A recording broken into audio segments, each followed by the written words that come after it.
Hey everyone. So, I wanted to make a video talking about a few things that I was kind of thinking about during the new trailer for some of the Pokemon stuff. And I just wanted to put out you know, like um my thoughts, some hopes and fears for the games that are coming out. Um I kind of just want to do a video with just like the background and stuff, but I hmm, kind of don't. How we just go? Okay, there. Um, yeah. So, oh, if anyone doesn't know, this is my art project I'm currently working on. Uh, it helps. It helps collect thoughts and stuff. But either way, um, let's talk about each of the games individually because starting from Pokemon Snap. So, Pokemon Snap is a series I never really got into. Like, a lot of people love Pokemon Snap, but I've never really had such a strong connection to it in the past. Um, and I think one of the important things to kind of take is that Pokemon Snap, the original one, uh, is one of those really fun games that I played once and then never really had a thought to go back to, you know? I have this sort of, I don't want to say mentality, but like, every once in a while when a game comes out that is really good, I only play like once. And I feel that there is a, uh, what was the correct wording?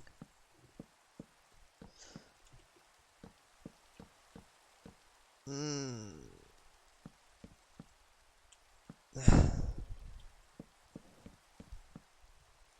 I just hope the new Pokemon Snap game is cool because there is a an overall feeling that it's going to be this sort of game that has about like 10 hours of content and then it's not really too much else.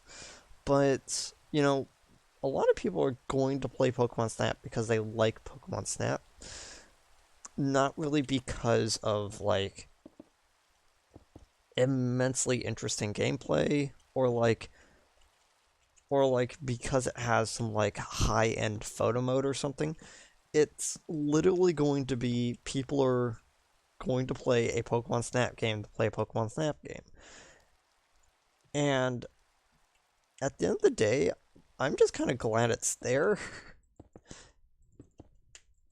Um, the my biggest fear though about the game is that is only going to really come about probably after the game is out for a while.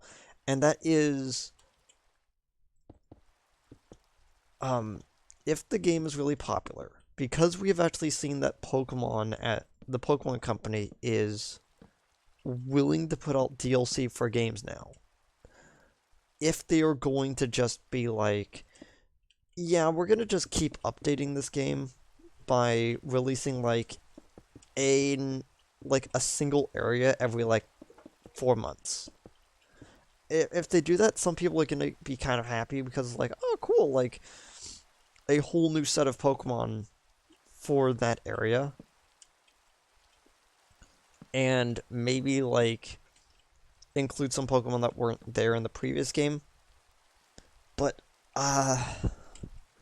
I don't feel like that's going to be justified because then you have to ask like how much money is that going to be? Because we already know that the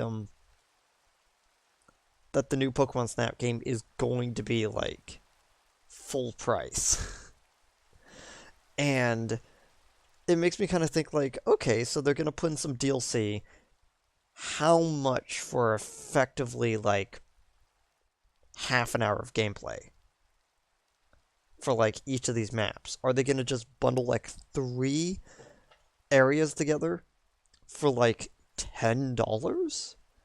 And if it's less maps or more money, I just don't feel like that's going to be worth it in the long run.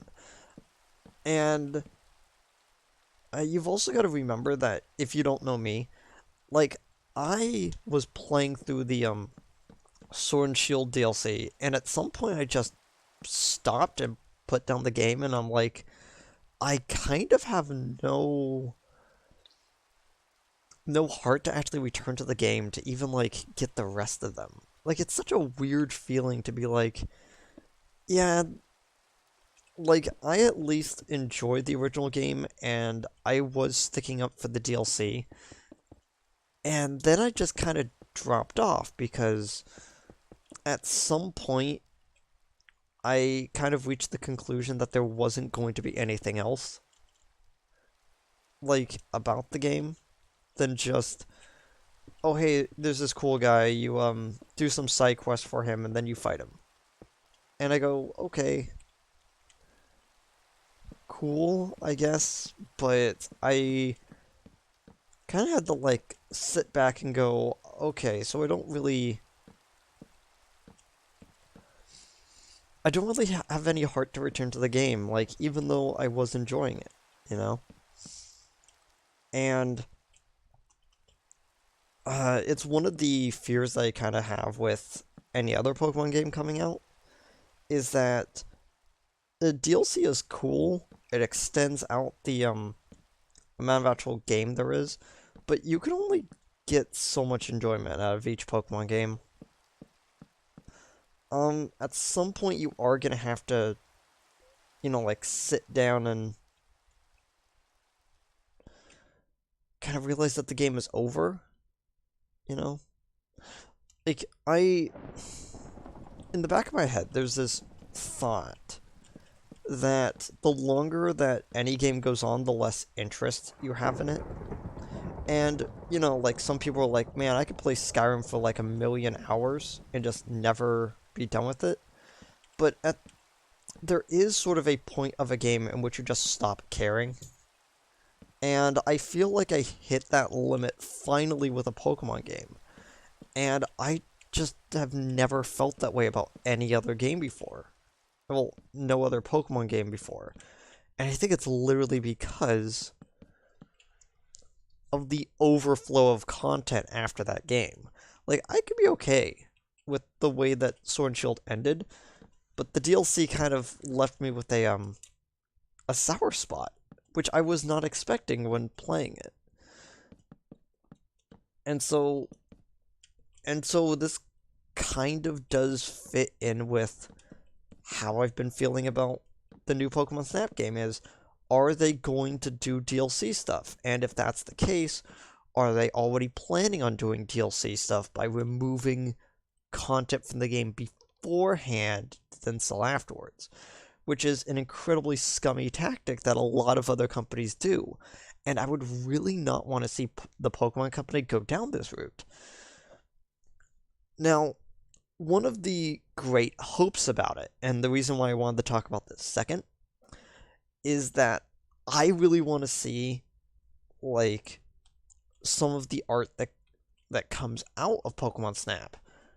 Because they have this sort of feature in which not only do you have to collect each Pokemon, you have to take a good image and an incredibly bad image. Like, you have to go like, yeah, that was a 2-star image because I just caught the Pokemon. And then you check the compendium, it's like, no, you also need to get a 1-star. It's like, oh, I also have to take a picture of a Pokemon with like an item in the way, like it turned around so you don't actually see its face. Like, stuff like that is going to be really interesting to see, like seeing good images are one thing. Seeing how messed up people can make an image to get as low of a score as possible with still capturing the Pokemon is going to be hilarious. and just see that for a few days of like, man, I just can't take a bad image of this Pokemon. Like, how do I do this? Like, and instead of like the other problem of like, oh, this Pokemon's really hard to find. I don't know how to do this. It's literally this Pokemon is so photogenic. I don't know what to do. And I don't know. It's just like one of those funny things with Pokemon Snap that I've always kind of enjoyed, where it's like how do I get the right amount of score with this image? I just can't figure it out. And then you have to go, oh, you have to use this you have to use these pester balls to like, well, no, it would actually be the apple. You would use these apples to lure a Pokemon over to a certain spot so they have a perfect interaction with something. Like, I remember, like, I was like, how do I get a good image of Magmar? And you're actually supposed to lead two Magmars over so they fight each other so you can catch the perfect image of one doing a flamethrower on the other. Don't forget the only way to get Charmeleon Oh, before the end one of the second. level. Um, uh, CB wants to include something. One second. So what's it? Well, don't forget there's a part in the volcano level where, while there is a Charmeleon at the end of the level, there is a way to evolve a Charmander into a Charmeleon by leading a Magmar over to it, having them fight over an apple. The Magmar uses Flamethrower on the Charmander, and the Charmander evolves. Hopefully we get more of that in Pokemon Snap where we can evolve Pokemon in the wild. Yeah, that's fair. And I think one of the more interesting things is just gonna be like watching the cool interaction with other Pokemon. Like, we already saw that there's going to be a special orb that lights Pokemon up. Maybe it's the maybe like base level, it's going to be like getting better shots, like adding cool flare onto them, like adding like blue flame onto the Scorbunny's like attack. Like, that was kind of cool. But like, I'm already thinking of like you put a light onto a Pokemon and then you lead it over with a Pokeball into like a cave, and like maybe like a Zubat goes, ah, no, and then it like flies out because now there's light, and then and that's how you capture Zubat. Really cool interaction like that is what makes Pokemon Snap a cool game. I'm just not a big a fan of Pokemon Snap as others, but I can totally see some of these cool things happening, and maybe I could get really interested in it at some point. Now, to move over to the Diamond and Pearl ports, because these aren't remakes, they are re-renderings essentially, where it's like, here's the old pixel model of like how the character looked going through the overworld. Now we just made them 3D chibi sprites. And what else? Well, I mean, that's not a fair comparison because we thought the same thing with Omega Ruby Alpha Sapphire until they showed off the Dex Nav inclusions, the introduction of Mega evolutions. Most likely we're going to get Dynamaxing in Sinnoh. So while it will still be the old, locations and stuff, I mean, they're probably going to go the Oras route where once you beat the Elite Four, bam, all these other random Pokemon from different generations start showing up in older locations. Um, I would say that, but at the same time, like, they also stated that the game is supposed to be a perfect recreation of Diamond and Pearl. And for anyone who doesn't know, Diamond and Pearl are far inferior to Platinum. Most people that don't really know the ins and outs of Platinum, and this is my biggest fear, is that it's gonna be a perfect recreation. Because then that means that there's gonna be no Gen 5 and up Pokemon. There's going to be no quality of life stuff added to the game. There's going to be no like new moves that made certain Pokemon in Generation 4 competitively viable. Like, there could be a lot of things. there could be a lot of things that they could just do to the game to make people kind of realize, oh, this is just a straight port, and I just spent $60 on basically a uh getting an old game onto my Switch. And some people were like, cool, I can play it because, I don't have a DS. I don't have any of those type of things to play the old game. So it is going to be really useful for some people that just never experienced those games. Because, maybe they were 5 when the DS came out. Because I'm like, oh no, I'm old now. um, because I remember playing on the Game Boy SP, being really excited that I now have a backlight onto my Game Boy, so I don't have to keep using a flashlight in my teeth. Stuff like that. Worrying about paying full price for the Diamond and Pearl remakes is a moot point, seeing as the fact that Diamond and Pearl cartridges go for $70 to $80 right now, so actually it's a discount. Fair enough. I think though one of a hope though in the game is that they actually do include some of the stuff from Platinum. Like just letting you know, like I could be fine with some of the quality of life stuff going away. I just want them to do like the distortion world. I want them to change around some of the gym leader and Elite Four team sets. Like famously, the Fire Elite Four member only has 2 Fire type Pokemon, and the rest of them are like Steel and Rock, and so it was really awkward. Um, and you have like I personally really like Platinum. Like, I've actually said this in another video that was kind of like this, where I was just doing some of my artwork. Platinum is probably my favorite Pokemon game of all time, and I do not know a single thing any Pokemon game can do to beat it. And it really just comes down to the fact that it's just a well-made game, in my opinion.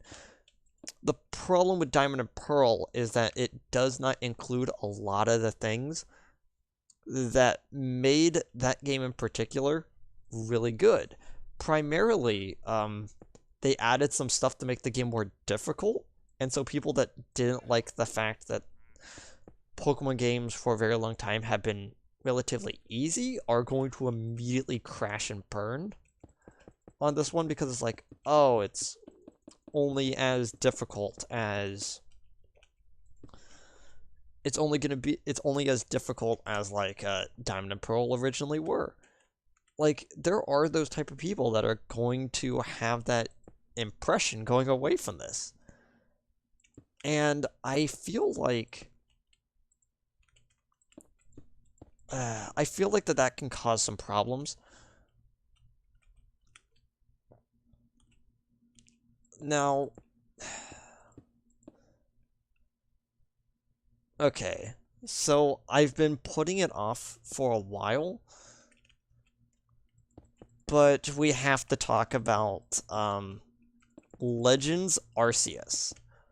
Okay, so a little known thing about me is that way back in the day, one of the things that I really enjoyed about the 4th generation of Pokemon is that every single time they wanted to show off a legendary Pokemon, they always gave it immense flair. Like, you have the whole Spear Pillar, like to go up to Dialga and Palkia at the end of Diamond and Pearl. And so it's like, oh cool, Platinum's coming out. I wonder what they're gonna do. And then they have this whole Distortion World thing, in which they give Giratina different forms depending on if he is in this realm without gravity, without like a cohesive sense of gravity. And I'm like, oh, cool, this is really awesome.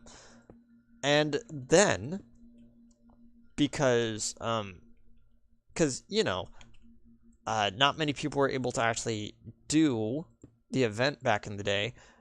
I eventually found out about Arceus. Like around the time that I couldn't really afford to get the new games and I had to, find some sort of like substitute to play the games on. I I got I got my hands on a way to play those games, and with that I was able to forcefully activate the Arceus event, and just everything around that is such a cool fight, and the music was really good. And then after everything was said and done, like if you were to then go on and play um Heart Gold and Soul Silver, which came out around the time, and then you fight Arceus, like there was this big intense like graphic that they did, and every single time that they show off Arceus, it's always in a more cool way. Like even when the beta designs leaked, people were immediately gravitating towards Arceus as a character now because now instead of being this like mighty like RPG final boss like character, now he's this sort of now he's this like faded ghost looking entity, which more closely resembles like just how your brain would probably depict the face of God, TM, into so I made CV laugh at that. Jesus, dear. God, Tia. So it's like this Jesus deer entity like shows up. It like shows all these like cryptic images. Um and I think like if they don't do something remotely close to that, like just now I'm gonna just say this like as if there was like some sort of like M-rated Pokemon game like out in the aether. Like I could just imagine like, hey, I'm like this tough like adventurer who's just like traveling through. Arceus just basically appears. It just descends as like these rings, as just this amorphous blob appears through the rings. All of these like geometric figures pop up.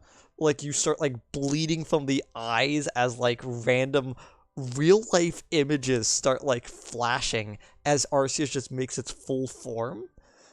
It's just like maybe like temporarily like show the beta form like as he's like appearing.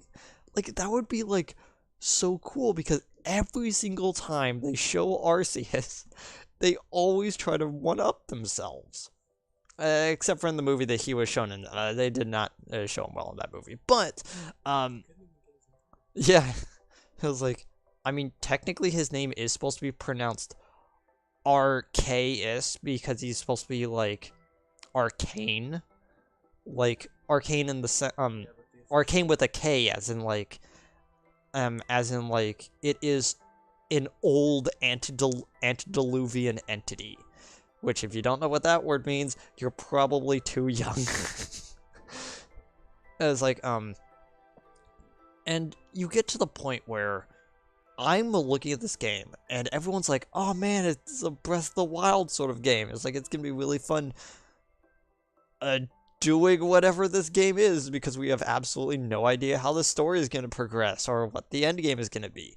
But everyone knows there is going to be a really cool final fight with Arceus at the end of it. And one of my biggest fears with the game is that it's going to just be a catching simulator, where it's just like, you go up to this guy who's like, hello, I am from, not Britain. Can we talk a little bit? I want to like explore some of the Pokemon. Can you here's this almanac. Can you fill out these spots in this almanac by capturing Pokemon and putting in data? Like, they could actually do like a really cool thing where you could put in your own descriptions of Pokemon because this is supposed to be the first Pokedex. Could you imagine you're the weird shit kid who was like, oh yeah, Gardevoir, she just makes she's like the coolest Pokemon who can make black holes in her hand. I'm not simping at all. Please marry me, Gardevoir. Do But like, not do not give the Pokemon community the ability to write their own Pokédex. Do you understand how many Pokemon I would absolutely shit on? oh no, no, no, no. There's like so many The funny things that they entirety could of do Gen that. 4, Um, Gen 5 are just gonna have in their Pokedex, and it's just gonna say, this Pokemon isn't real, fuck off. yeah. So it's like, oh look, it's the Shinx. It's a little stupid thing. It's not very good. Its evolution. It looks dumber. Looks right. Okay, maybe it's okay. But uh, it's like that would be so fun of just like at least putting something in to like make it feel like some sort of grand adventure. But again, like one of my biggest hopes is that at the end of the day, we are effectively getting a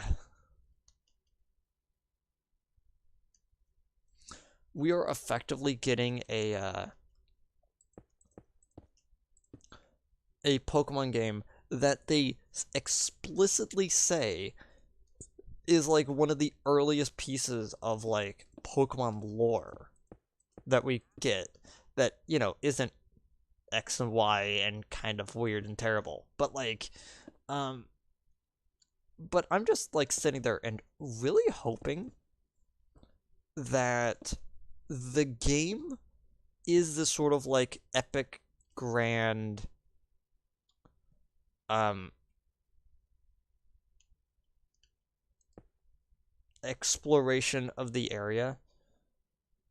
And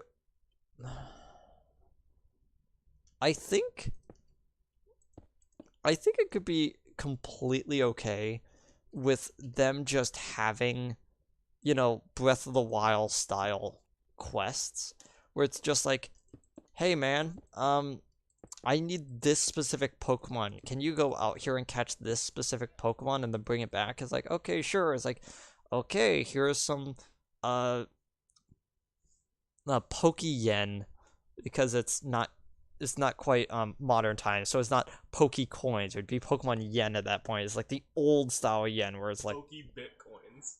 ugh, I don't want Pokemon style Bitcoins. That stuff is mutable. I only invest in Growlithe coin. Yeah, Growlithe coin is probably a better alternative. But Zoo Bitcoin. Zoo Bitcoin. But the No, one that's thing, Zoo Bitcoins are the TADs. Gold Bitcoins are dollars, and Crow Bitcoins are the actual money. oh, so like gold, silver, platinum. And the joke currency is Swoo Bitcoin. Yeah, no one likes Swoobit. Um, so I don't know. I just feel like at the end of the day, there is a chance for this game to be great. I just have a lot of reservations about how the game is even going to play, you know?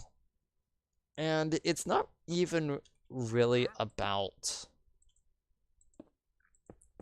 It's like, oh man, I hope this doesn't detract from them making actual, like, a next gen Pokemon game. Uh, it's not even about that. In fact, I hope the next generation of Pokemon games takes as long as possible to come out because we do not want a Sword and Shield situation in which everyone collectively just gets so bored of the game that they just drop it. And I think something like uh now if they basically went like oh yeah, we're gonna be remaking the Pokemon games going all the way up to anything on the Switch and just making sure that the Switch has all these Pokemon games. Maybe re-releasing like Fire Red, Fire Red and Leaf Green, and Heart Gold, Soul Silver, and Omega Ruby, Alpha Sapphire as like this bundle. I okay. This is really funny, but it's like the red bundle where it's Fire Red, um, Heart Gold, and Omega Ruby all in one batch. And then like just like like split the copies in half where it's like where it's the three generations, but it's the different versions from the three generations in each copy.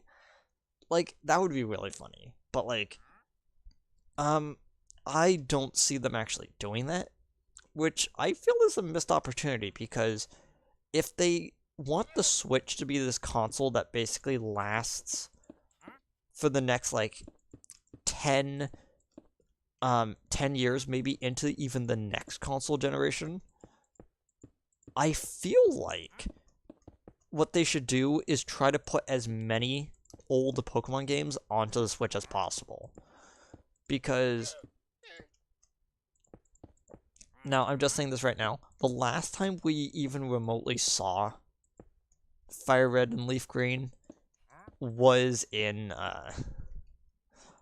was on the Game Boy, and some people could go like, yeah, but we already have Let's Go, and so we don't really need Fire Red Leaf Green. And I'm like, maybe, but I think the more important thing is getting stuff like is making sure that the Switch has at least one version of each of the Pokemon generations on it before before they transition to something else. Because a little bit inside baseball here, but like when you really look at the Pokemon Company as a whole, they're not very good at maintaining legacy. They're able to cash in on nostalgia really easily, but like when it comes to them just like supporting old game titles, they never really like sticking to something. Like any like old Pokemon fans, like if they were to basically sit down and be like, "Oh yeah, here's a Pokemon Direct," they're like, "Oh cool," and anything even remotely old that they haven't seen in like 5 to 10 or even more in a Pokemon Snap's case, they haven't seen a single thing in that game title, they're going to be excited. Like, you may not be the biggest Pokemon fan, but if you hear, "Hey, we're re-releasing Pokemon Stadium 1 and 2 for the Switch," they're all gonna get hyped. It was like, "Oh, hey, Gale of Darkness is getting a port," they're going to get excited. They hear, "Hey, we're bringing over the Pokemon pinball games," they would get so excited, like anything old that they don't have a medium to play on anymore. Because sure, you could play Pokemon Snap, you just need, an N64, which, sometimes can fetch like $400 just to get a poor quality one. And I have this fear that the Pokemon Company is not going to do this, you know? The Pokemon Company is cowards and won't give me back my Hey You Pikachu they owe me. Which is actually kind of funny because in that they actually showed like a bunch of stuff in like the old games. They showed Hey You Pikachu. I was so they excited. they even showed the e-reader card. And as one of the few people in America to get their hands on an e-reader, I was so excited. I had an e-reader. Yeah. It was like they were very uncommon. And I feel like yeah. Um and I feel like at the end of the day, if you what the Pokemon Company should do as like my greatest hope is that Pokemon Legends becomes the new main series. they do stuff like this, where they do an adventure. Now, there was always going to be three Pokemon fans. There was always going to be the ones who want an adventure, the ones who want to battle to become the greatest that ever was, and the ones who want to catch them all. This Pokemon Legends game is going to be the first Pokemon game in a very long time that does not prioritize the battlers. We do not know if this has multiplayer. We do not know if this is going to be an MMO-like environment where we see a bunch of people walking around. All we know is that they're going to have real-time battles, 8 TB gauge, essentially. And I look at this and I go, they're moving away from turn-based strategy, which I feel like is probably a good thing for this sort of, here is the place where you go to explore and catch them. And then the battlers are like, what are we going to do? And then Pokemon slightly just puts Pokemon Stadium 3 in front of them, and they're like, I could deal with this.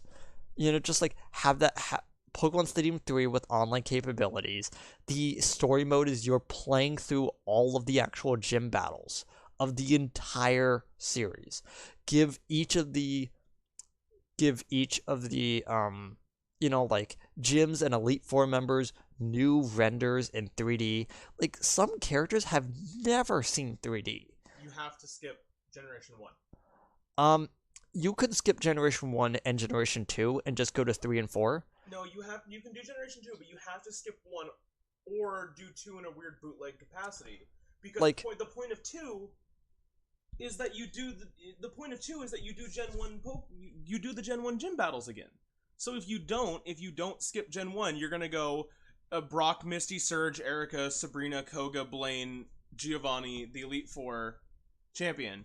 And then in 2, you're going to do all of the Johto gym leaders, and then their Elite Four, which is going to have Lance again.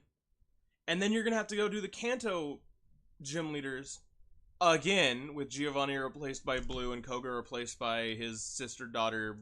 I don't know their actual relationship. Daughter. Is it daughter? Okay. And then you got to go fight Koga again in that Elite Four. Like, you're doubling up too much. Just skip Generation 1, fight everything in Generation 2, and then go to Generation 3 and onwards, where you don't get like all these weird double ups. I feel like that could be a thing. Like, all you would have to do is basically like, okay, so the I honestly think that maybe the Let's Go games was trying to cater to the people who like to collect Pokemon, because it's this really easy collection method that gives you incentive for collecting a bunch of Pokemon and like doing cool things like with all the stuff. Like, I know so many people that did not even remotely touch the Go Park, but there were some like mini games you could do if you collect like 50 of one Pokemon and bring them all in there, stuff like that. And I feel like the visceral reception that people had to Let's Go made them not want to pursue that series, which I feel like is kind of which I feel is kind of sad. I feel like that they could have used that format for a few other games. In fact, I completely agree with some people saying, just stop giving us remakes and just start making the Let's Go games with those. I understand that mentality. I completely disagree. I feel like with the way that Let's Go has been maligned, I feel like if they attempt to bring that back, especially for like I could imagine the backlash of Gen 4 being announced of like, yeah, it's coming back, and then they get told, oh yeah, it's a Let's Go format. There would be so much hate. Like, I could just see it right now. Um, so that's basically all the thoughts that were swimming through my head for most of this. And, like, I was on my way to work when that, when, like, a bunch of it was being announced and stuff, so didn't really have the time to, like, sit down and record my actual reaction with it. But I feel like you would have basically just gotten a sort of, cool, they're making a cool game format. I like that. With like Legends. And the problem is that Legends got leaked early, so I already kind of knew what was happening. The one thing that made me really excited from the leaks was, oh yeah, it's gonna be real time. I'm like, I hope so. And then they say, yeah, it's real time. I'm like, okay, cool. Something new. Something new with the Pokemon games. Like, I just hope that the moving camera aspect, like, ooh, that's something new. Okay, imagine you're not actually controlling your character. Maybe like you're like pressing a button or two to like move the character over so they're not in the line of fire and of the Pokemon. And maybe that can become a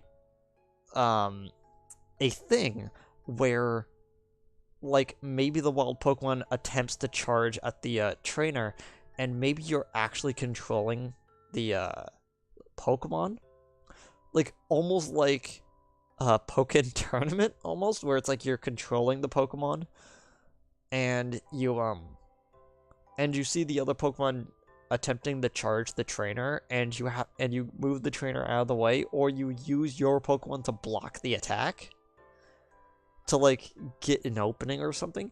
I don't know, something like that. Well, those are my final thoughts. This was kind of a longer video than I was either expecting or really like sort of like I didn't think I was going to be recording this morning. I'm just like opening it. I'm just uploading it. It might come up later into the day. I don't know. See you guys next time. Goodbye.